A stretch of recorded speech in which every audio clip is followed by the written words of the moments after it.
Welcome back, and thank you for joining us today on The Slide. I'm your host, Tavares Bethel, and we have the pleasure of being joined by Dr. Nahshon Nicks.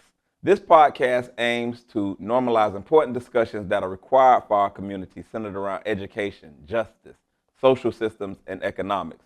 But before we attempt to cross controversial seas, we must build a vehicle by which we can succeed. In this season, we're going to be talking about executive leadership. And today we're going to be discussing executive leadership again with my brother, Dr. Nahshon Nicks. How you doing, big bro? All is well. I'm humbled, excited, honored to be on your show. And leadership is something that I'm very big on as well. And some people will say, be a leader, not a follower. And my biggest thing is lead by example. So. Yeah, lead by example. And I'm a proponent of any person that is in a leadership position was born to be a leader. But some people say, man, that person is a born leader. Do you believe that individuals are born leaders, or do you believe that leadership is a process that is developed? What's your thoughts on leadership? All right, so I would say that there's a cultivation process regardless of where you're at. There's different psychological beliefs pertaining to birth order, pertaining to biological beliefs based on genetics, outlook, height, weight.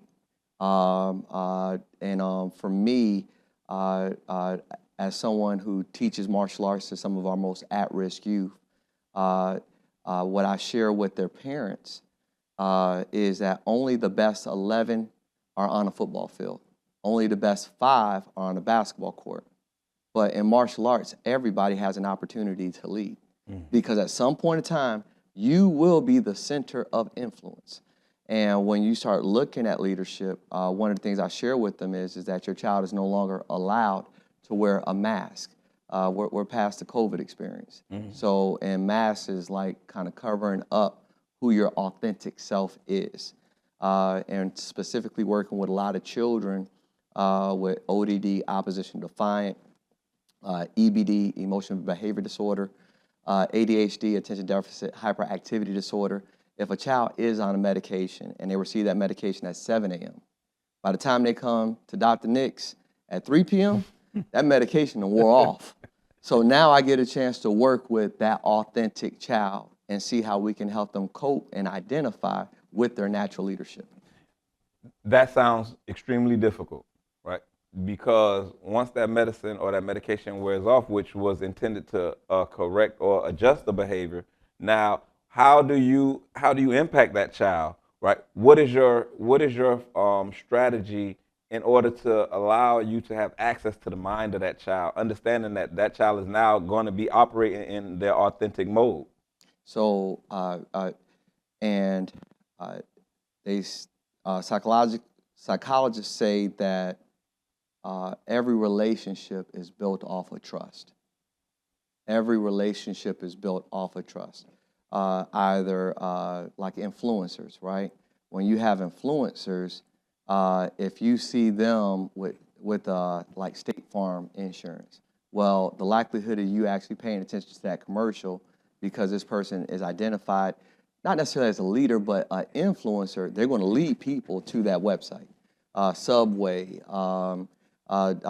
whether it's food, clothing, you're typically using someone that the masses trust to be their representative.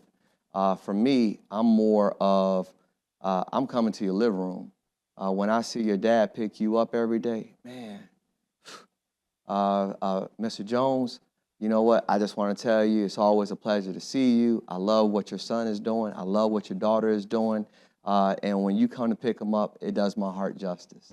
So I'm not trying to highlight some guy on television. I'm trying to highlight the guy that you're about to get in the car with. That's profound. Now for us, in order to do that, you have to have an idea of what you're seeing in the individual that you're dealing with, and what you see potentially in the individuals that you're dealing with. So some of our most brilliant minds, right? I was never diagnosed with ADHD. In the 80s, I was born in 82. At that time, Ritalin was like the thing, right? For children that were seen to be a little bit too hype, right? I was never diagnosed or given any Ritalin for any of my hyperactivity. But through martial arts, I kind of built a high level of self-awareness and self-control. So not necessarily looking at it from a spiritual lens at that time, but I can go back and see how God used people at that time to put me in a position to help me for this moment. So everything that I was going through as a child was a form of preparation, if that makes sense. So that way I will be able to identify with children that may come from high trauma, or be able to identify with children who has an incarcerated parent, or deal with children whose parents may be struggling with substance abuse, inconsistencies because of economics or finances. So the key thing is that, look, I can't do nothing about that. I can't pay your mama bill, I can't pay your daddy bill, I can't pay the mortgage. But I got you here right now. I'm happy to be here with you right now. Since you're here, I don't want you in attendance. I want you to be present. And I'm going to give you the best of me. And I'm asking that you give me the best of you. Are you aware of what you're doing? No, sir. Would you like for me to demonstrate what you're doing? Every now and again, the child would be like, yes, please. And that's what you were doing. I did that. I said, yes, that's what you were doing. They said, I was doing this. I said, yes, you were doing that. Okay, thank you for bringing that to my attention, Dr. Nicks. So you cannot correct a behavior or modify behavior if the child is not even aware that they're doing that behavior. And at the same time, would you like some tips for certain things? So a child's beating on the desk over and over again because there's a beat in their spirit. There's a beat in their mind. They just beat. But to that teacher, if you don't stop, I'm going to put you out of class. But to that child, I can't control this, and now I'm being picked on, and I can't defend myself, and you're punishing me because we have a very punitive system if you're not meeting a social norm. And what I mean by that is Dr. Kathy Von Malpress. Dr. Kathy Von Malpress. She said that if children don't learn the way you teach, then teach the way they learn. And when she said that, she had a broadcast that came on the radio here in Jacksonville for years, and that's how she would start her show.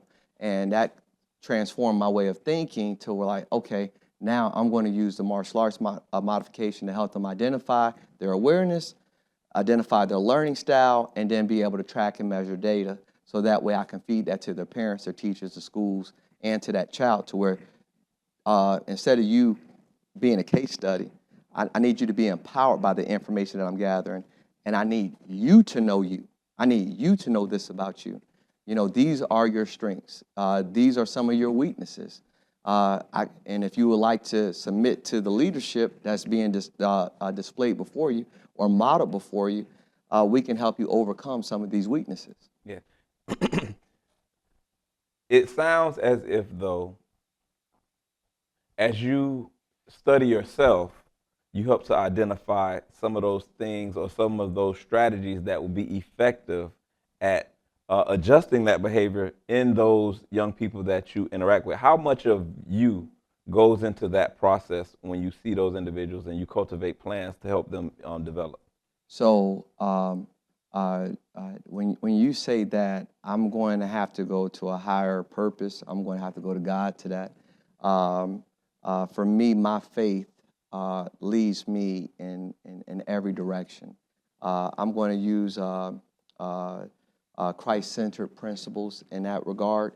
And you're talking about visionary leadership. And I don't think it's a coincidence that the first affirmation that we teach our youth is that the most powerful nation is my imagination. Yes, sir. And my imagination is shaped by information. The second affirmation ties right into the first affirmation, which is without discipline, dreams are destroyed. And with discipline, dreams are developed. So whenever you start looking at imagination, it's synonymous for dreams and visions for me. And the more information we have, the more that we're able to apply that information to help bring forth awareness, guidance, supervision, discovery, and hopefully transformation. So, for a person who is watching this podcast who may not yet be a member of Team Nitro, you made a very, very profound statement. You said, I don't want you to be in attendance. I want you to be present. Mm-hmm. What is that? How can a person be present? What guidance or tips can you give an individual to help them become present? I used to have a leader or a mentor who told me that as a leader, you can't exercise presence if you're not present, right? Because the leader's presence often has the opportunity to correct a lot of deficiencies by just being present. So, what is presence? What is present? How do you become present in a moment? All right. I guess the term would be like a submerged, without distraction. I would say something like undivided attention. Undivided attention, meaning I'm locked in. I'm tuned into what you're saying. Unfortunately, I got things that I have to take care of, Brother Tavares. But right now, this is where I'm supposed to be. And instead of me trying to figure out all those other things in my mind, why not get the most out of this moment? And that's how I look at momentum. Momentum is maximizing the movement within the moment. So I used to deal with a ton of anxiety. I'm like, man, why am I so anxious?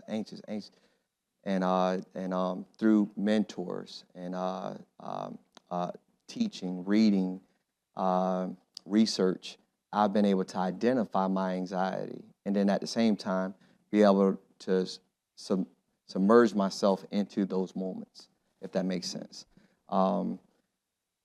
This is doing due diligence, and you talked about visionary leaders. I want to kind of really get there, right? I don't know about your grandmothers, but one of my grandmothers, my grandmother Pearl, she would bake cakes, right? But she never had to tell me when the cake was done. You want to know why she didn't have to tell me? Because I was in the kitchen the whole time. I was in the kitchen, she getting the A's together, because I know what the end product going to taste like, right? Granny, you need my help? You need some help, Granny? You want me to get that for you?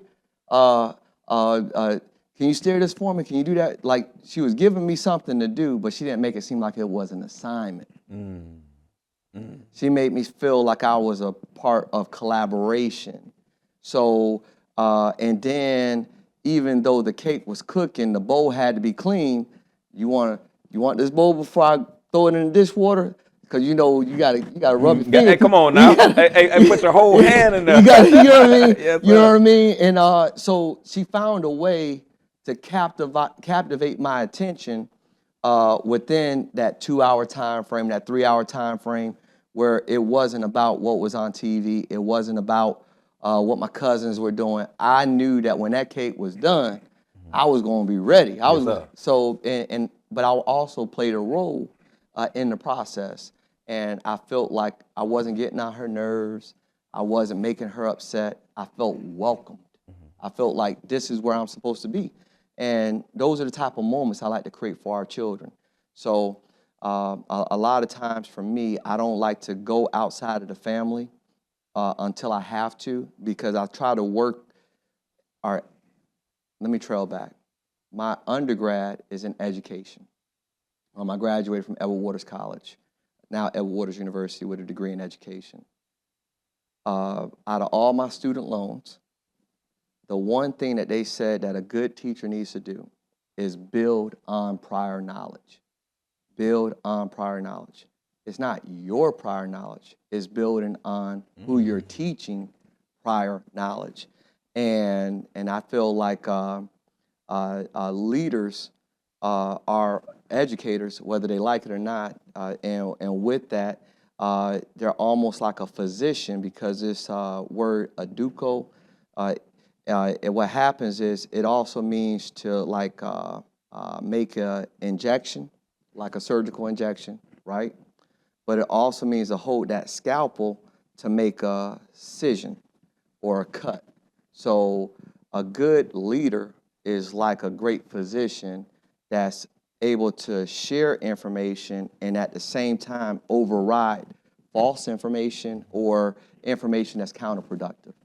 Wow. And thank you to Grandma Pearl for baking those cakes with my brother, giving him the beautiful benefit of the sweetness of your cooking.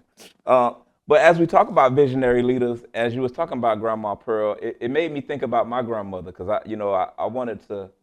I'm analyzing those moments, right? Building on that knowledge and understanding that as the matriarch of our family, she had a vision for all of us, and she handled all of us differently. The relationship that my grandmother shared with all of us was very different. When my home became broken, somewhere around 86, 87, I moved in with my grandmother for a period of time, and my grandmother was a very beautiful and loving woman.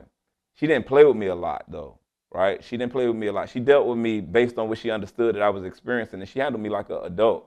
I think more so maybe even than my cousins. And if one of my cousins see this, if y'all got pushback, or it's debatable, call me. Y'all know my number. But I'm saying she handled me like an adult. That woman never ever shared anger with me, right? She was always very, very, very direct.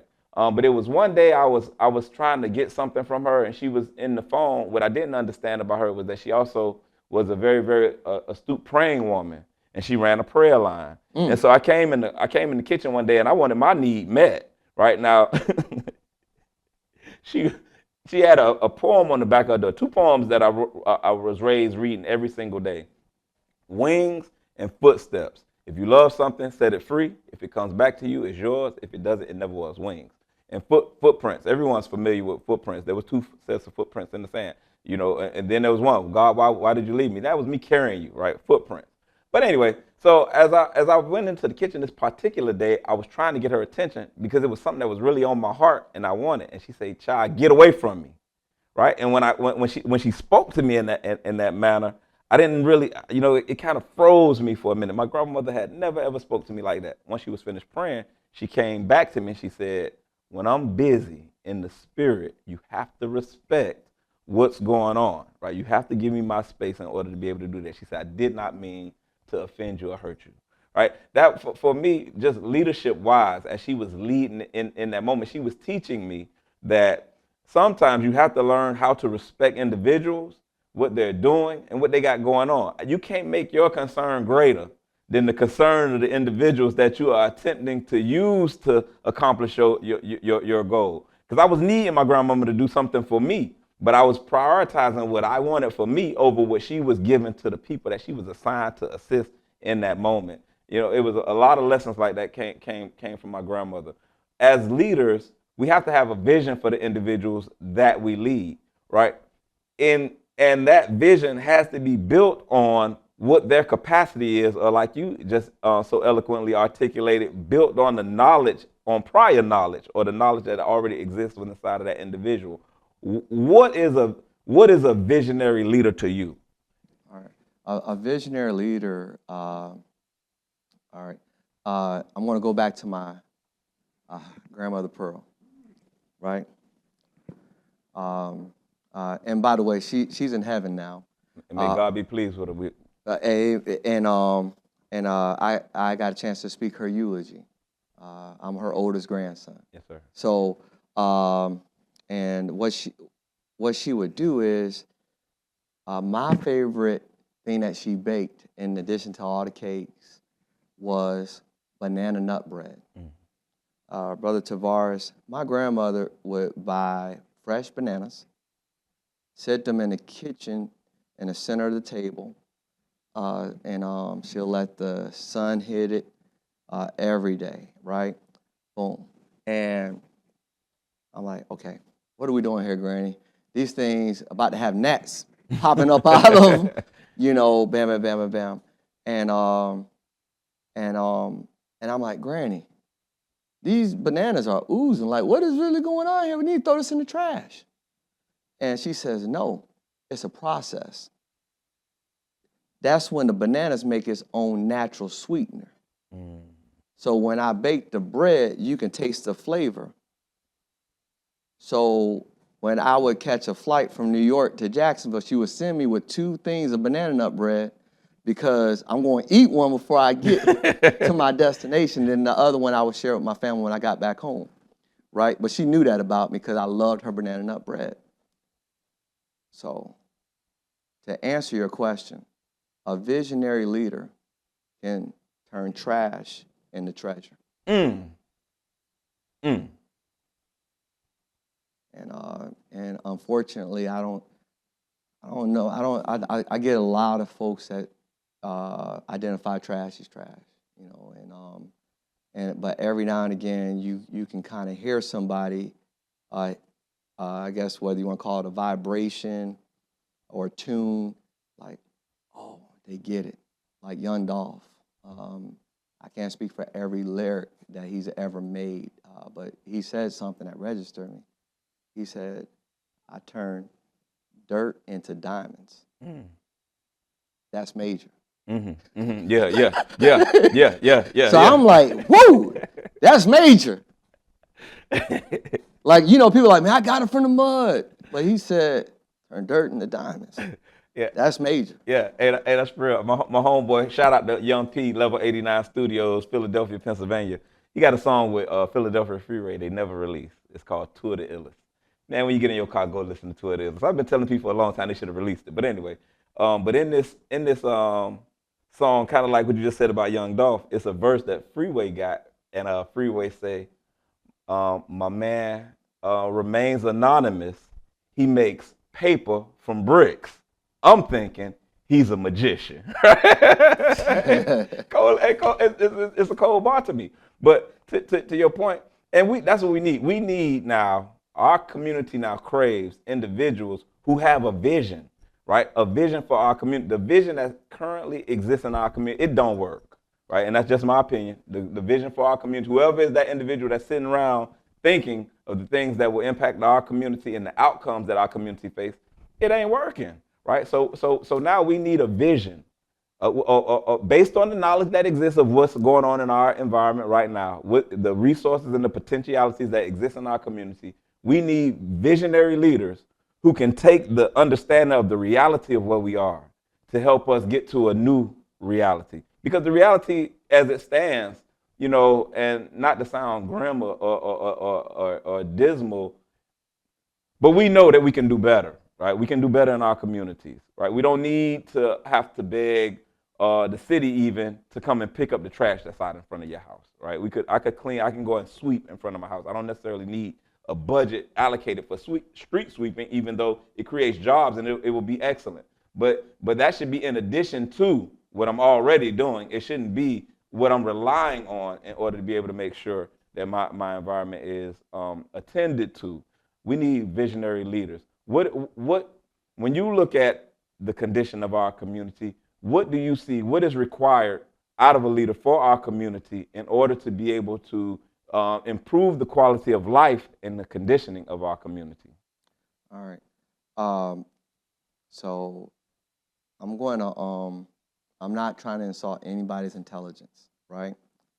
But you have what you would call actual power, and then you have what you call perceived power, mm-hmm. right? You have individuals, and then you have institutions, right? An individual can pass and share information, but the institution is going to preserve that information, if that makes sense. But if that institution is not relevant, what happens is you have perceived power within an institution that's really producing more of the same. And sometimes it may be time for an overhaul within the institutions that we utilize. So we have more of a democratized media now, right? And unfortunately, if your algorithm doesn't hit right, you're going to have perceived power when technically you're just a very well-known entertainer. Mm. It has nothing to do with actual movement, traction, progress. But you have the algorithm that keeps bringing people back to you. And like I said, these type of shows, it may not be as spontaneous. or entertaining, so therefore folks won't tune in for the long haul, right? I heard this bishop say one time, he said that he went to a predominantly white preachers conference, and it was just lecture after lecture, but it was no preaching. It was just lecture after lecture after lecture. And he said, you know what? You got to wake up, because you struggling to pay the church rent.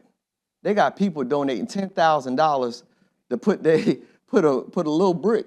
Put a little brick on the wall. They paying $10,000. So what am I missing? You got to wake up. So and what happens is that once again you got perceived power, but no resources. And because once again, when that information is being transferred, that information is typically being transferred through teaching. From a ministry perspective, preaching shows you what's obtainable, but teaching helps you maintain what you have obtained, if that makes sense. Yeah. And unfortunately, we feel like once we obtain it, we don't need no teaching anymore. Right, and that's right. not how that works. Another thing that I want to put out there is that when we look at research, our folks are not putting in that legwork.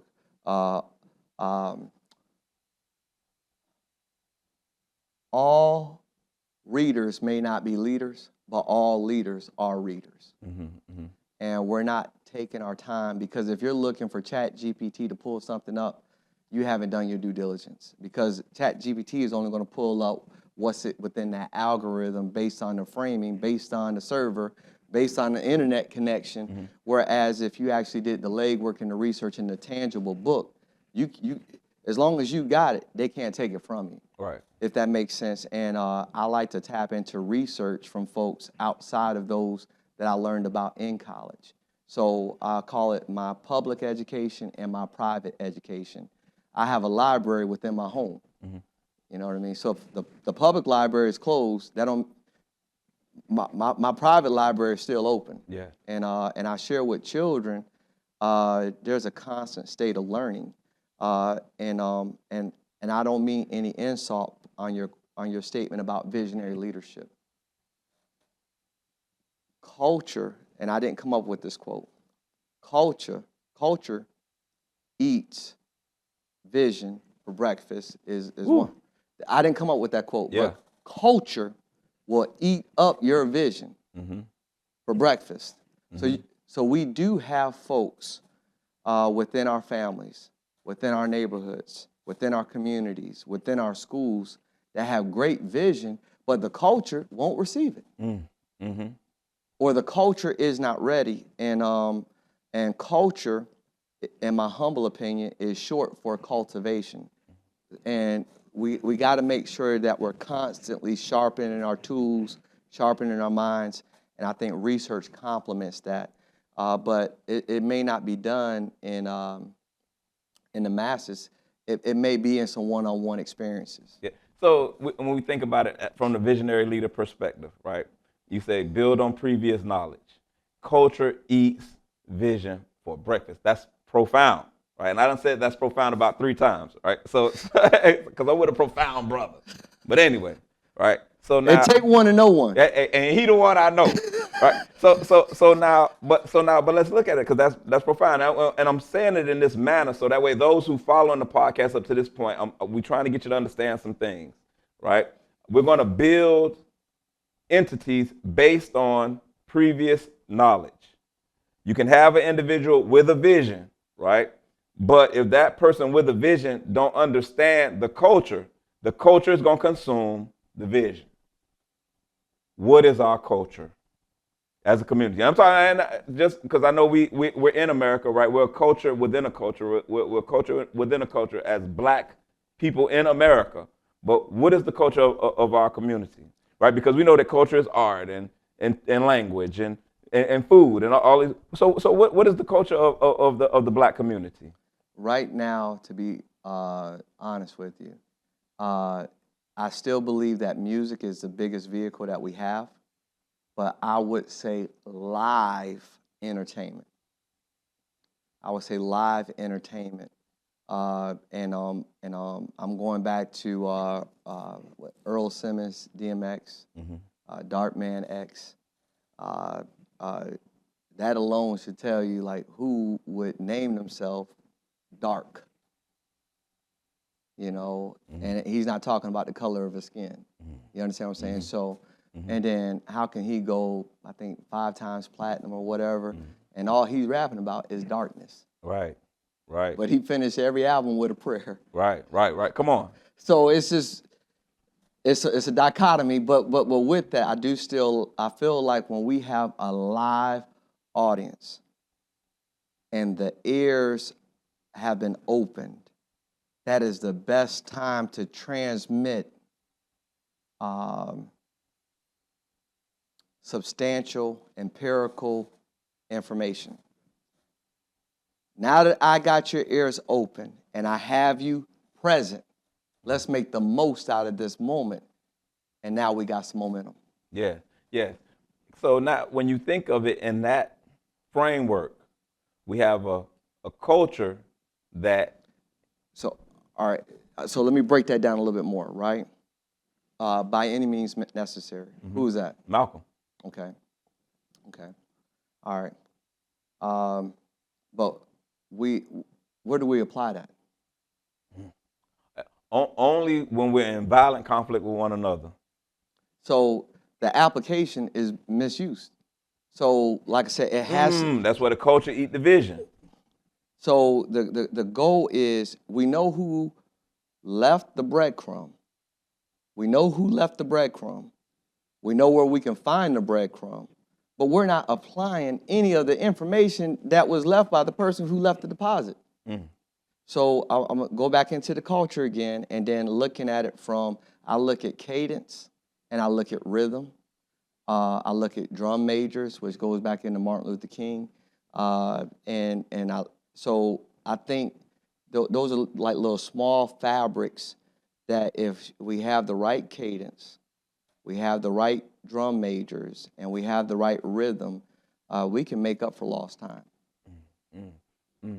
So, but I tie it back to the music and live entertainment. Because I think that's foundational. And not only that, I can go scriptural as well, especially Old Testament. Typically, you knew what time when it was time to pray because you hear the horn, you hear the flute. When you hear this, it's time to pray. Right. So now, with inside of our environment, I was having a conversation maybe about a month ago with a group of leaders, and I worked with a team of young ladies, and we put together a book. Right. We called the book "The Legend of the Black Wizards." Okay. Right. Now, I'm from Carroll City. I don't know nothing about witches and warlocks. Right. I told them, I said, I ain't never met a witch, but I done met but you know what I'm saying? So I don't know anything about witches and warlocks. That's not the way that I was raised. However, that's a real thing with some individuals, right? And so the woman was telling me, she said, the words inside of the book are good. The pictures are too dark, right? And I told her, I said, as a black person in America, there are some individuals who have the ability to ignore the condition in our community, but I can't ignore, as a member of the black community, that my mission exists in darkness, right? As you just articulated, Darkman X 5 times platinum with music and information centered around the darkness that have eaten by any means necessary and led to countless acts of violence inside of our community. Our mission is in the darkness in order to be able to bring the individuals to the light. This is what we have to do. We have to have a vision for how we will operate inside of the darkness. And we can't be afraid to go into the darkness because that's where our people are. And I'm a firm believer that if Jesus was here right now, present amongst us, and when I say Jesus, I'm saying Jesus of 2,000 years ago, that he would exist in the darkness. I don't believe that he would be on the campus of Yale, Princeton, or Harvard, even though that may be a good place to start. He may visit it, right? But I kind of think that he might be out east, you know what I'm saying? Or on the north side somewhere, right? Because that is where the greatest need is. And that is how we prove divinity, by being able to go and bring back those individuals that need help the most. As leaders, how do we attack the problem set in unity? What's step one, right? Where do we start? Home. I believe that home is a great place to start. I mean, the more time you put into it, the more you're going to get out of it. I'm very big on needs assessments, being able to help identify needs, and then at the same time, doing due diligence pertaining to research after you take inventory of the areas that have maybe tripped up your father, tripped up your mother, tripped up your grandparents, tripping you up right now. Because I do believe that there's rhythms, there's cadence, there's patterns. I went out to a forum in Dallas, and one of the psychiatrists said that when somebody says that they see greatness in you, they're not saying it based off of a fortune telling. They're saying it based off of pattern recognition. You have the behaviors and the patterns that are setting you up for success. That makes sense. So, and the key thing is that when you take that inventory, now we can take this back in prayer to being able to line up with folks. I don't want to paint with a broad brush. I didn't know who you were. You didn't know who I was. But I'm kind of like Jesus in this regard. No man can come to me unless the Father draws him. So there had to be something that was identified by my presence that complements the greatness that God has placed within you. And now we have an opportunity to share words to a mass scale of individuals to hopefully empower them to go back home and empower their families. And I really do believe that it takes God to raise a village, and then it takes a village to raise a child. So it's all of us working together to make the changes that we want to see. But I don't believe in reaching out first. You can't ask somebody to help you with a problem if you can't clearly define it. So let's reach in first, have clear and specific needs, clear and specific goals, and then we reach out after that. But let's do our inventory first at home. So leaders that are watching this podcast, clear, defined goals, understanding the needs of the individuals that we seek to lead. That's a good place for us to start. And you're right. When I came to the city of Jacksonville, it was after my retirement from the military. During my time in the military, as I concluded my military service, I began working inside of the community, seeking to find my way back and wanted to make a difference. That's what we, did for 20 or so years. And as I began to move around this community and meet individuals, I had an opportunity to hear you presenting information on how to improve our economic condition. And as I listened to you, I realized that it was something with you that I needed. It was something with you that I lacked. Because being in the United States military, it's not like being an entrepreneur or owning a business. We cultivate and we develop behaviors in order to lead to success and the successful accomplishment of missions, but to have the practical understanding of how to get certain things done. Mentorship is still key or paramount to our success. At that time, my particular initiative was not prepared to be in your presence. And so I wasn't even going to waste your time. I identified that you had something that I need, but I had not the ability to resource it. And that interaction, you gave me your card. I don't even know if you remember that interaction, but in that interaction, you gave me your card, and I was sitting on that card. I said, I'm going to call this man as soon as we get to a place where I can engage him and make wise use of his time. I visited another meeting, shout out to Anthony Brown and the Red Alliance for Justice.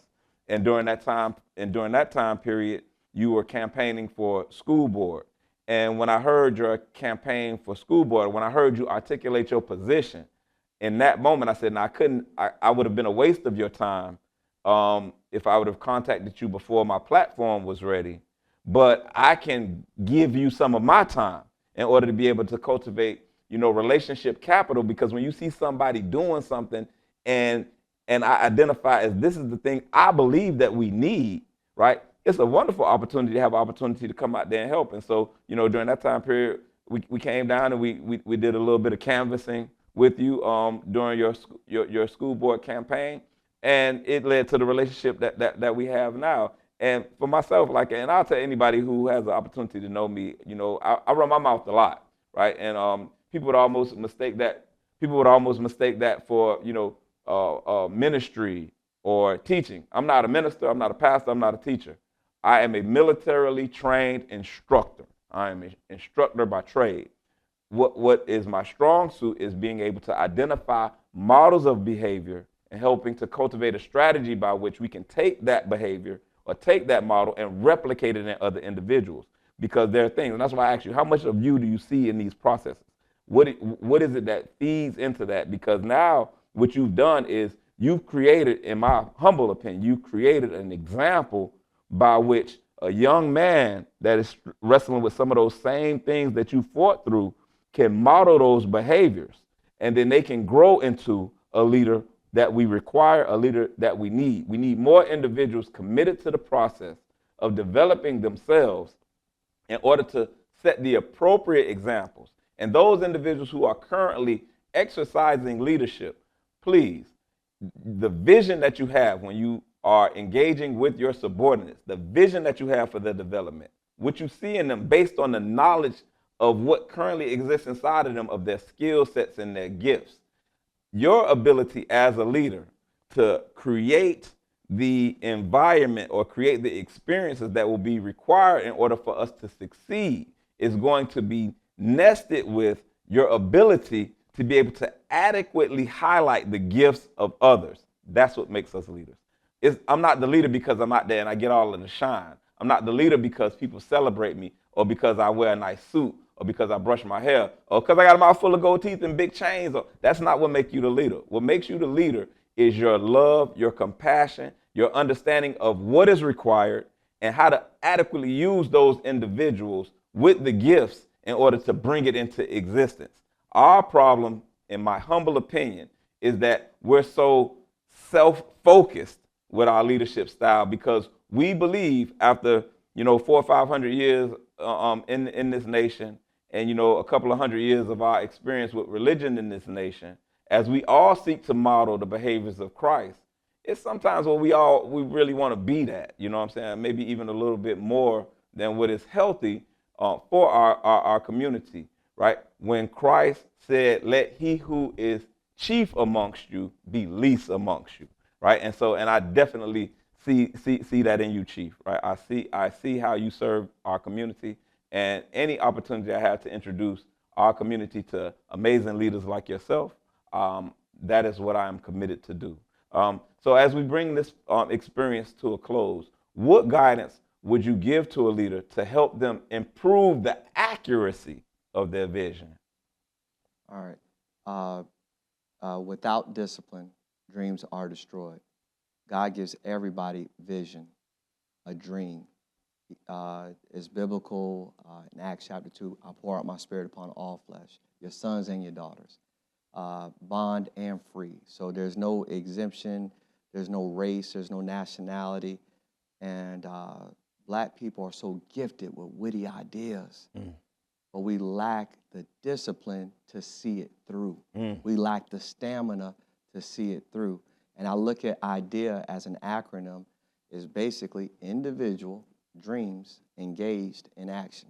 It's not complicated. It's not rocket science. Say that again. Individual dreams engaged in action. It's not complicated.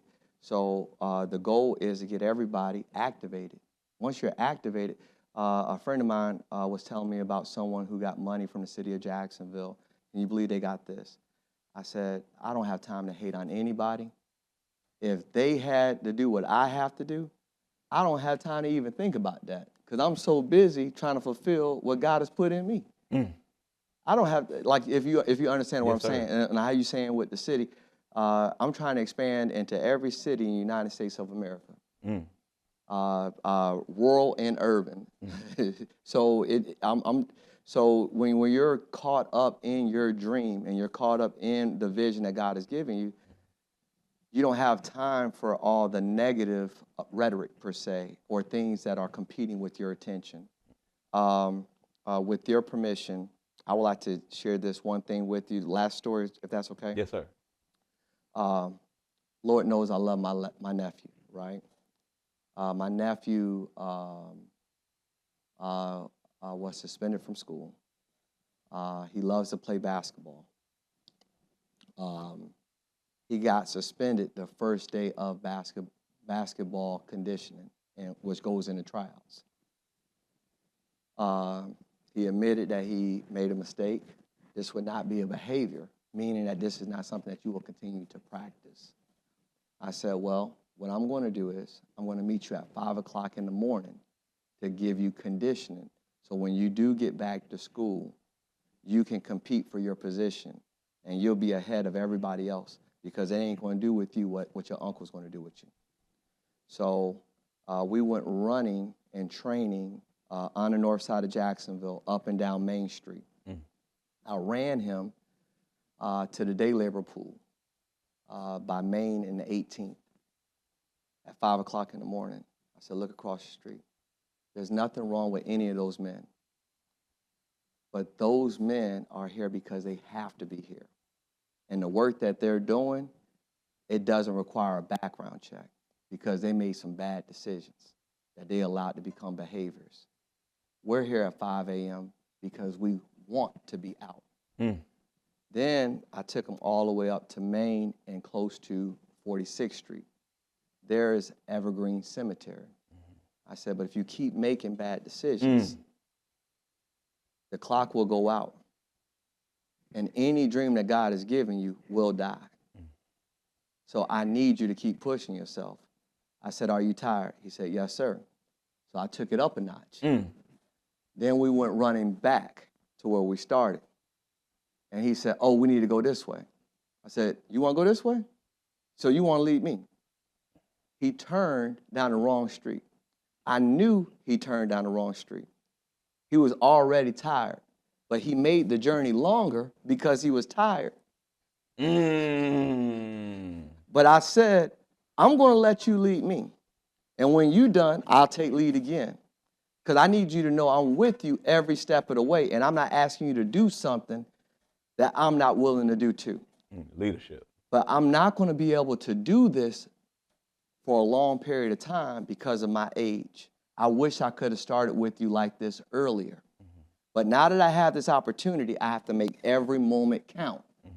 So I took every single step as a teachable moment. Yes, sir. To let him know you took us in the wrong direction. Now I got to take us back. Yes. Leadership is not pretty, and the cameras ain't going to always be rolling. But what you do behind the scene, if I would say, matters more than what you do on the scene.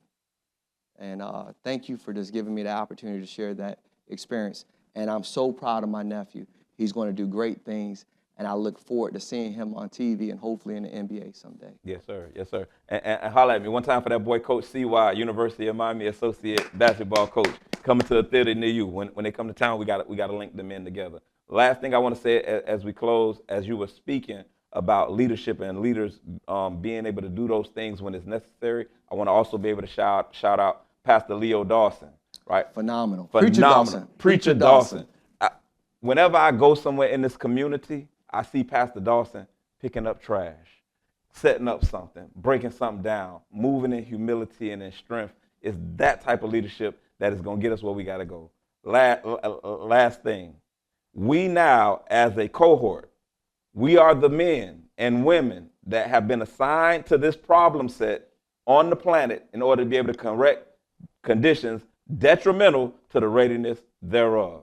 We are those individuals. This is that time where we need to study, enhance, refine, and align ourselves in order to bring into existence a reality unlike that which we've experienced. We've had some phenomenal leaders, but somewhere between Malcolm and currently, right, as a leadership group, we ran down the wrong street, the wrong way. Took most steps because we wasn't prepared to do those things that need to be done. Now is that time. Let's work together in order to be able to do those things. Let's cultivate our vision. Let's cultivate our understanding of what is required, and let's build off of knowledge that currently exists in order to be able to create a reality so that we can give a better world to our children. That's all we're trying to do it for. We don't do this for shine, right? It ain't a whole bunch of celebrations when you pull up, right? When you locked in Facebook battles because people are questioning your character because they don't understand the tactical and strategic moves that are required in order to bring about change in our environment. It ain't pretty and it ain't cute, right? But today, as we sit here, let this day be a day that light a fire inside of you to make you say, you know what? I accept the challenge too. And we'll work together in order to be able to do those things that are necessary. Again, it is always an honor and a privilege to have the opportunity to visit you via the airwaves in order to be able to share with you just a little bit of our experiences, to motivate you as we are all on a journey trying to accomplish the same thing. And we'll be here, and we're going to continue to delve and build and grow in order to be able to cultivate a dynamic experience for our progeny. Again, like we always say, you can run and you can glide, but you cannot hide on the slide. We'll see you next time. Thank you. Man, I thank you. I appreciate you. Oh, yeah. Yeah.